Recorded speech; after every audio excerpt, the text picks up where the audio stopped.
We are back at Politicon 2019, and we are joined by one of my absolute favorite groups of people now. Recently, I just became a PragerU disciple. Love PragerU. I love PragerU, and we've got DevonPragerU with us. Tell everyone, all the listeners out there, what you do with PragerU. Well, first of all, thanks for having me on, and we're super excited to have you on board with us supporting everything we do. I actually run our student ambassador program called Prager Force. Okay. So high school, college students all across the world, actually, that share PragerU content.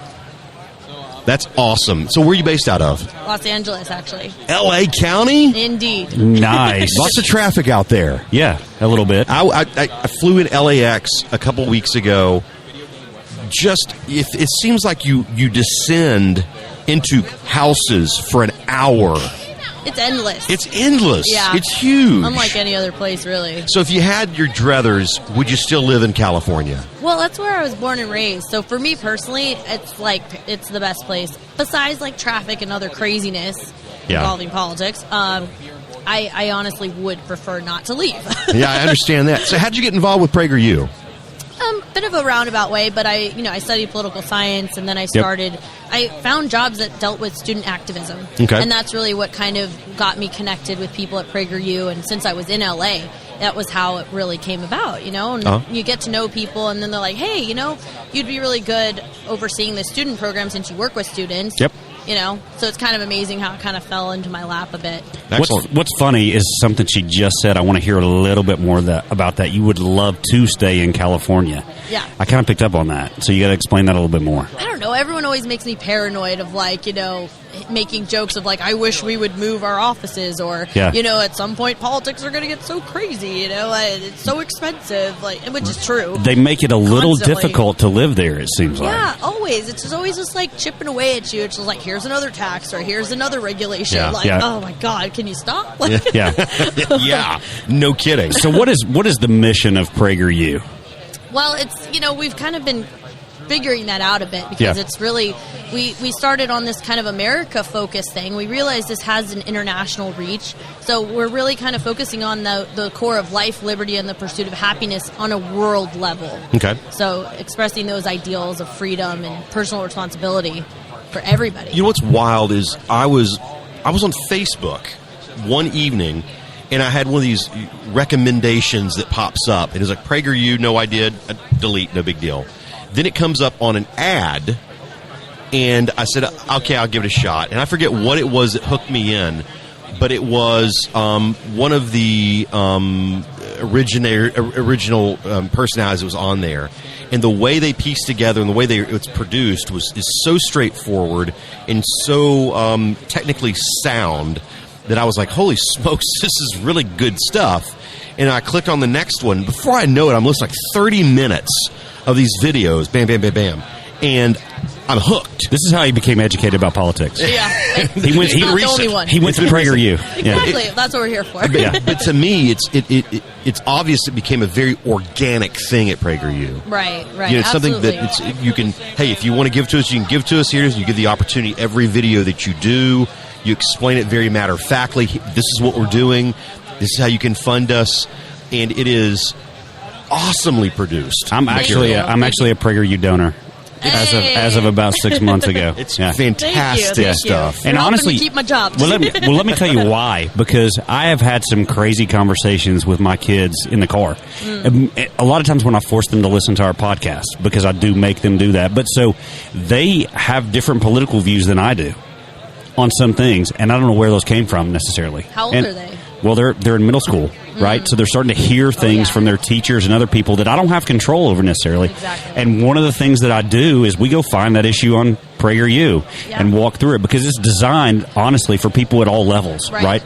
So I'm not going to be bored watching it as someone who's knows a little bit about politics and who's an attorney or who's a graduate of some school and has a degree, but also my kids in 6th grade are going to be able to watch it in some degree, right? Yeah, I totally agree with that. So what's the next step for PragerU? Well, honestly, we're focusing a lot on new types of content. You know, we're really utilizing and expanding our partnerships with different people. For instance, Michael Knowles is going to be doing a book club show with us. Awesome. And then we're doing another show with James O'Keefe, you know, so he's doing all that investigative, the CNN stuff, the crazy whistleblower stuff, Yeah, so, like, for instance, in their case, they're producing, like, content, and we're going to, like, host it on the platform. So PragerU is really looking to be a one-stop shop of, like, you know, again, whatever subject you're looking for. Come to PragerU, and you'll find all the different content creators that have something under that subject matter. Honestly, it sounds like you need to host our content, because we need some video help. So we'll be looking for that phone call really soon. Yeah, because we got faces for TV. Yeah, we're just not yet discovered. No. Well, you're putting the effort in. That's what I tell all the students, you know? Oh, my God. Well, I don't know. That was such a slam. Totally don't know how to really take that. trying hard, Matt. Man, that's what my wife says to me was every morning.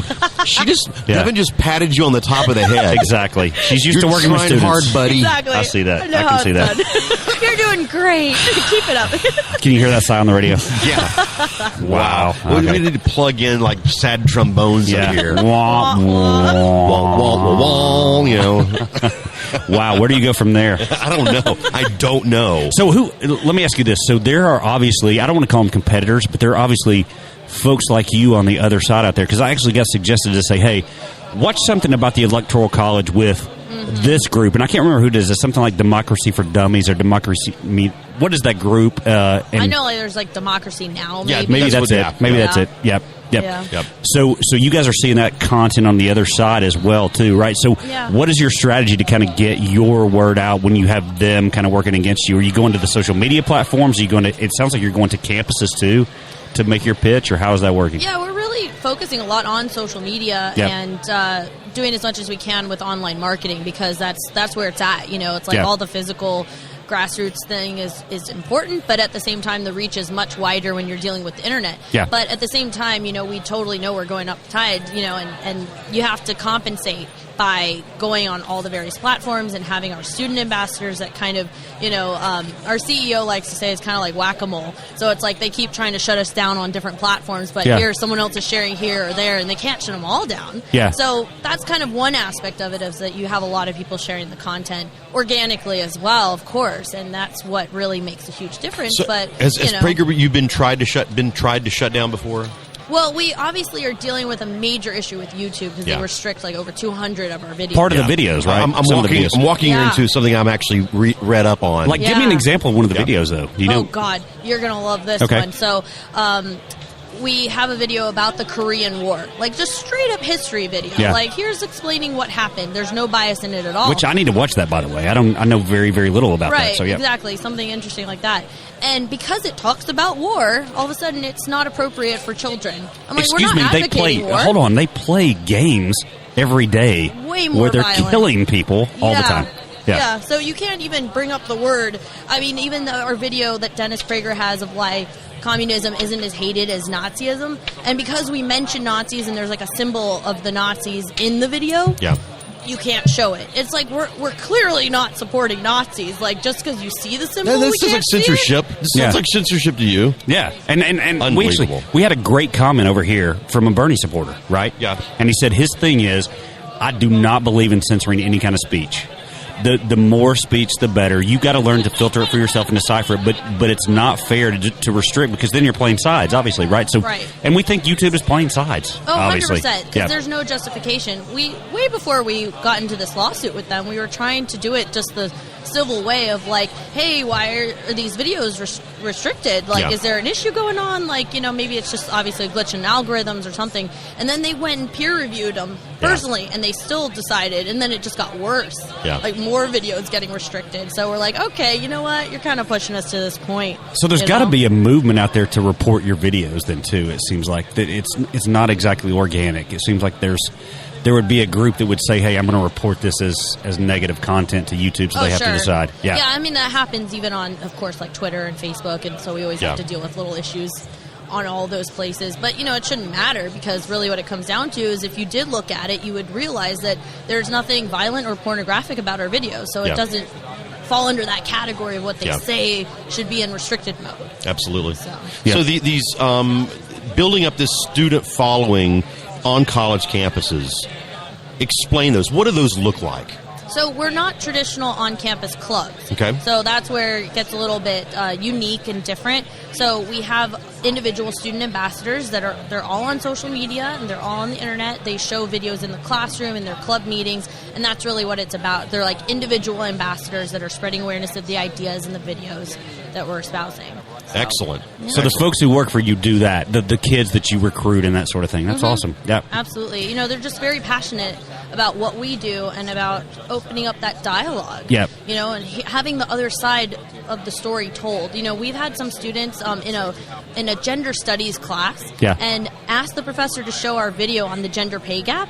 Just to open up that discussion. See, I would love that. It was amazing. One of the best videos you've done was the gender pay gap. Yeah, absolutely. Really good. I don't know. I thought the Southern Strategy thing was great, too. Because we were about to have someone on. We tried to get her. If you know her, by the way, we want her to come on our show. We did a podcast, and we actually used, I don't know if this was legal or not, no. but we were actually using your video, running it, piping it through. Just a few seconds. No, actually, we really appreciate that. It was feel free to do that anytime, It was honestly. fantastic stuff. It was like, holy smokes, how can you not love PragerU when they're putting it in this type of format, which is any boob could. I mean, it's really easy stuff to comprehend the way you do it. Absolutely, that's the whole point. Because, like you were saying, even if you do generally fall under this the side of politics, like you don't necessarily know how to articulate it that clearly. Yes. And it's like anyone can use these one-liners. Yep. But not even that. So listen to this, and I guess that's the problem. What is the harm if you fall on the other side? If you're the professor,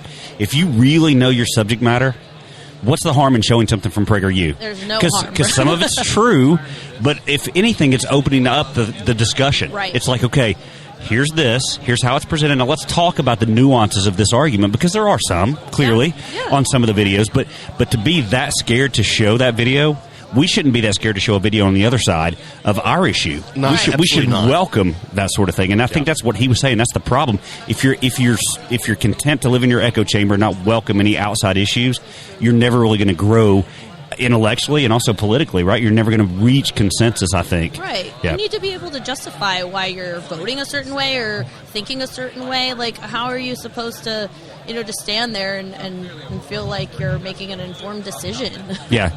Yeah. Well, listen, we want to stay in touch with PragerU for sure. Listen, I mean, I would like to have huge fans. I'm such a huge fan, you guys. Thank you. He really is so much. such a quality organization, quality content that's coming out.